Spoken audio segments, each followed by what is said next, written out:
ఈ రోజు ఒక మంచి కాస్ కోసం ఈ కార్యక్రమాన్ని ఏర్పాటు చేశాం. నేను దానికంటే ఎక్కువ ఆనందపడుతున్నా. ఇన్ని వేల మందిలో సేవాభావాన్ని రగిలించడానికి ఈ రోజు ఈ కార్యక్రమం ఉపయోగపడే పరిస్థితి వచ్చింది. సేవాభావం వస్తే అక్కడి నుంచి కార్యక్రమాలు ఆటోమేటిక్ గా జరిగే పరిస్థితి వస్తుంది. ఈ రోజు యుఫోరియా మ్యూజికల్ నైట్ పెట్టారు. ఎగ్జాక్ట్ గా 28 సంవత్సరాలైంది. నాకు ఇప్పటికి కూడా జ్ఞాపకం.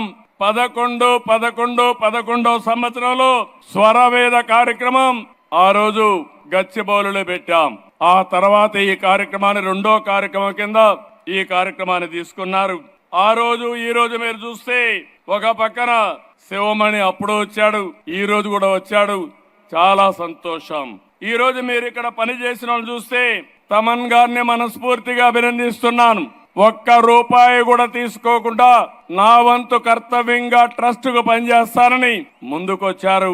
వారి స్ఫూర్తికి మనస్ఫూర్తిగా ధన్యవాదాలు. ఒక మంచి పని ఉంటే వ్యక్తులు ఏ విధంగా స్పందిస్తారంటే, ఇప్పుడే మా మిత్రుడు పవన్ కళ్యాణ్ గారు 1 లక్ష రూపాయలు టికెట్ తీసుకోకుండా 50 లక్షల రూపాయలు ట్రస్ట్ కు విరాళంగా ఇచ్చాడంటే ఒక మంచికి తన వంతు బాధ్యతగా ముందుకొచ్చాడు. ఆయన్ను కూడా మనస్ఫూర్తిగా అభినందిస్తున్నా.